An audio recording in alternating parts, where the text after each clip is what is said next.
রাসূলুল্লাহ সাল্লাল্লাহু আলাইহি ওয়াসাল্লাম বলছেন, মা জালাসা কওমুন ইয়াযকুরুনাল্লাহ, কিছু মানুষ যখন এক জায়গায় বসে আল্লাহকে জানার চেষ্টা করে, দ্বীন শিখার চেষ্টা করে, ইল্লা নাদাহুম মুনাদিম মিনাস সামা, আল্লাহ তাদের উদ্দেশ্যে আরশ থেকে বলেন, আসমান থেকে বলেন, মিনাস সামা। তা আল্লাহ কোথায় আছেন? না সর্বত্র বিরাজমান? হ্যাঁ, আরশে আছেন।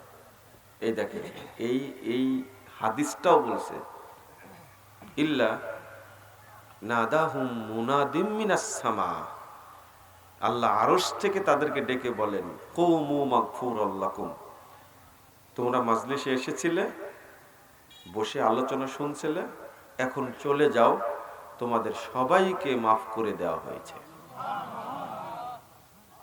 ফাকাদ বুদ্দিলাত সাইয়্যাতুকুম হাসানাত, আর তোমাদের যত পাপ ছিল সমস্ত পাপকে নেকি দ্বারা পরিবর্তন করে দেওয়া হয়েছে। এখন পাপ নাই, তোমরা পাপ মুক্ত। 1556 নম্বর হাদিস, তাবরানী আওসাতের মধ্যে এসেছে। সহিহ মুসলিম এসেছে 2689 নম্বর হাদিস, ফেরেশতারা আপনাদের ব্যাপারে আল্লাহর কাছে রিপোর্ট দেয়, ওয়া হুয়া ইয়ালাম, আল্লাহ জানেন। এরপরেও ফেরেশতারা বলেন কেন? ফেরেশতারা সাক্ষী রাখবেন, ফেরেশতাদেরকে আল্লাহ সাক্ষী রাখবেন। তাই আল্লাহ বলছেন, রিপোর্ট পাওয়ার পরে আল্লাহ বলেন, উশহিদুকুম আন্নী কদ গফারতু লাহুম, তোমাদেরকে সাক্ষী রেখে আমি ঘোষণা করছি, মাজলিসে যারা উপস্থিত হয়েছে আমি তাদের সবাইকে মাফ করে দিয়েছি, ক্ষমা করে দিয়েছি। ওয়া আতাইতুহুম মা সালু, আর এখানে এসে তারা আমার কাছে যা আবেদন করেছে, যা দোয়া করেছে, সেইটা আমি তাদেরকে দিয়ে দিয়েছি। আমরা দুইটা জিনিস চেয়েছি এখানে, আপনারা কিছু চেয়েছেন জানি না। আমি বলেছি, আল্লাহ তুমি আমাদেরকে মাফ করে দাও। আর একটা বলেছি, আল্লাহ তুমি আমাদেরকে জান্নাতুল ফেরদাউসের মেহমান হিসাবে কবুল করে নাও। আল্লাহুম্মা আমিন বললেন কেন? সূরা ফাতিহা শেষে কি বলেন? তো ওখানে একটু আল্লাহুম্মা যোগ করলে হয় না? হ্যাঁ, সবচেয়ে উত্তম, সবচেয়ে গুরুত্বপূর্ণ, সবচেয়ে বড় দোয়া সূরাতুল ফাতিহা। এইটা পড়ার পরে যদি আমিন বললে চলে, তাহলে এখন আমিন বললে চলবে না? তাহলে কি বলতে হবে মনে থাকবে? আবার আল্লাহুম্মা আমিন বলে, বলেন আমিন। এটা হাদিসে আসছে তাই বললাম। আল্লাহুম্মা আমিন কখন বলে? কখন বলে জানেন?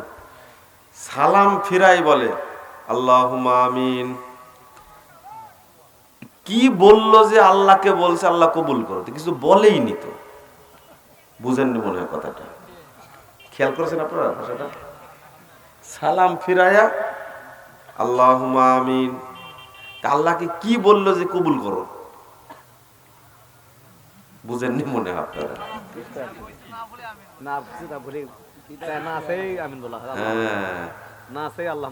এবার সব চুপ, আল্লাহুম্মা আমিন একবার বলে সব চুপ, আর বাকিরা সবাই আমিন আমিন আল্লাহ আমিন করছে। হুজুর যে কি বলছে, নিজের জন্য চাচ্ছে না ওয়াইফের জন্য চাচ্ছে না মানুষের জন্য চাচ্ছে না বদদুয়া করছে, মানুষ কিছু জানে না, শুধু বলছে কি আমিন। অথচ ওই মানুষগুলো সালাতের মধ্যে যখন এত সুন্দর দোয়া করলো, ইয়্যাকা না'বুদু ওয়া ইয়্যাকা নাস্তাঈন ইহদিনাস সিরাতাল মুস্তাকিম সিরাতাল্লাযীনা আন'আমতা আলাইহিম, ইমাম বলছে, মুক্তাদিরা শুনছে, এরপরে বুবার মতো দাঁড়ায় থাকে, আমিন বলে না। কিন্তু সালাত শেষ হলে চিল্লায় বলছে আমিন আমিন, কিন্তু হুজুর চুপ, কি যে বলে না বলে না, ঘুমাচ্ছে, মুক্তাদিরা জানেই না। এর নাম হলো ইবলিসি আমল। বলছেন ওয়াজারতুহুম মিম্মাস্তাজারু, প্রথমটা বললেন, ভুলে গেছেন মনে হয়, আবার রিপিট করি। আল্লাহ বলছেন মাজলিসে উপস্থিত হওয়ার কারণে আমি তোমাদের সব পাপ ক্ষমা করে দিলাম, আমি তোমাদের পাপগুলোকে নেকি দ্বারা পরিবর্তন করে দিলাম,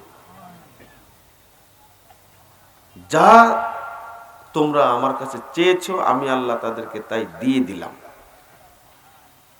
এখানে এসে যে কষ্ট হয়েছে, শ্রম দিয়েছে, সময় দিয়েছে, অর্থ দিয়েছে, আল্লাহ বলছেন আজারতুহুম মিম্মাস্তাজারু, এর বিনিময়ে আমি তাদেরকে পূর্ণ নেকি দান করলাম। কত সুন্দর সুন্দর কথা, কথাগুলো আল্লাহ বলছেন। এই কথা শুনে ফেরেশতারা বলছে, এত ঘোষণা শুনে ফেরেশতারা হিংসা করে বলছে, ইয়া রব ফিহিম ফুলান আব্দুল খাত্তা, আল্লাহ শুনেন, এদের মধ্যে যে একজন লোক এসে বসে গেছে খুবই খারাপ। এই পাপ আর নেকি তো ফেরেশতারা লেখে, তাই না? ওরা জানে না কে খারাপ। ইয়া রব ফিহিম ফুলান আব্দুল খাত্তা ইন্নামা মাররা ফাজালাসা মাহুম, এক খুব বদ একটা লোক, নিকৃষ্ট একটা মানুষ এর মধ্যে বসে গেছে, ও ঘুরে বেড়াচ্ছিল, এতগুলো মানুষ দেখে ও বসে গেছে, আপনি কি তাকেও মাফ করবেন? আল্লাহ এবার বলছেন ওয়ালাহু গাফারতু, আমি ওকেও মাফ করে দিলাম। বুঝেন তাহলে কত গুরুত্বপূর্ণ। এরপর আল্লাহ বলছেন হুমুল জুলাসা, শোনো, তারা এমন কিছু মানুষ এখানে বসে আছে না দাঁড়ায় আছে, কেন বললাম হুমুল জুলাসা, তারা এমন কিছু মানুষ এখানে বসে আছে, তারা আমার কাছে এত প্রিয়, লা ইয়াশকা বিহিম জালিসুহুম, এর মধ্যে সে যেই বসে পড়বে আমি তাকেই মাফ করে দেব। ভাই মাইকটা মনে হয় তোমাদের ভালো না,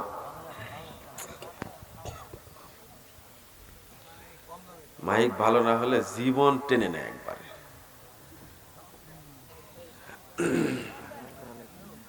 তো আপনারা বুঝতে পারলেন জিনিসটা, এত ফজিলত আছে, এত ফজিলত, কিন্তু মাজলিসের ফজিলতটা ব্যতিক্রম, সম্পূর্ণ ব্যতিক্রম। এর মূল কারণ হলো এটা হলো মাজলিসুল ইলম। কিসের ইলম? ইলমের মাজলিস, মাজলিসুদ দাওয়া, দাওয়াতের মাজলিস।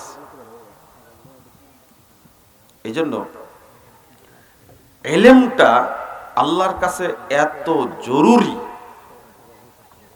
গুরুত্বপূর্ণ, আল্লাহ ইলমের কারণে এত নেকি দান করেন। আমি তুলনা করতে গিয়ে বুঝাচ্ছি আপনাকে ইলম কি জিনিস। আপনি 5 ওয়াক্ত সালাত পড়ছেন, আল্লাহ পাপ ক্ষমা করবেন, সব পাপ নেকি হবে এর কোনো দলিল নেই।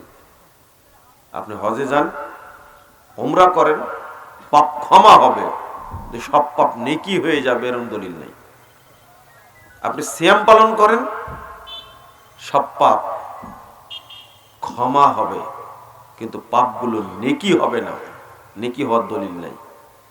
কিন্তু এই মাজলিসে আসলে, ইলমের মাজলিসে অংশগ্রহণ করলে আল্লাহ বলছেন আমি পাপ ক্ষমা করে দেব, বিগত জীবনের সমস্ত পাপকে আমি নেকি দ্বারা পূর্ণ করে দেব। এত দাম।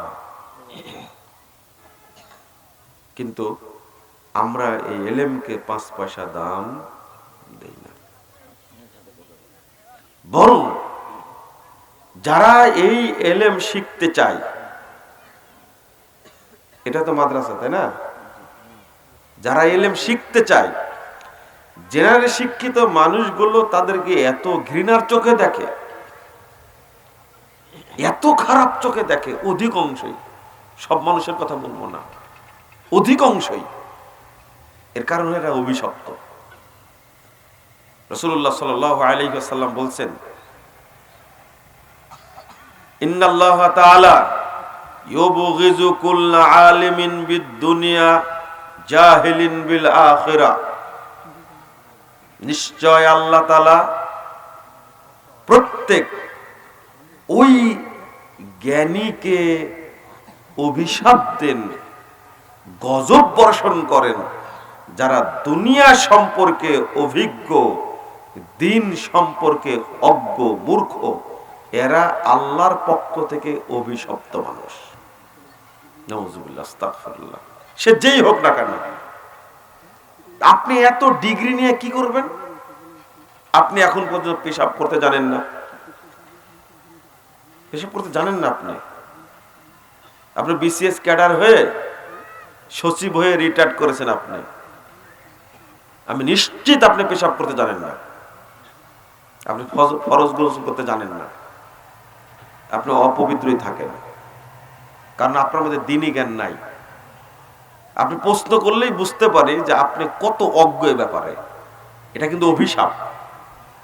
আপনার পিতা আপনার জন্য কত কষ্ট করেছে, জীবনে সব টাকা পয়সা ব্যয় করেছে, কিন্তু আপনি এখন বুড়া হয়ে গেছেন, শরীয়ত সম্পর্কে জানেন না। টুপিওয়ালা দেখলে আপনার গায়ে আগুন ধরে।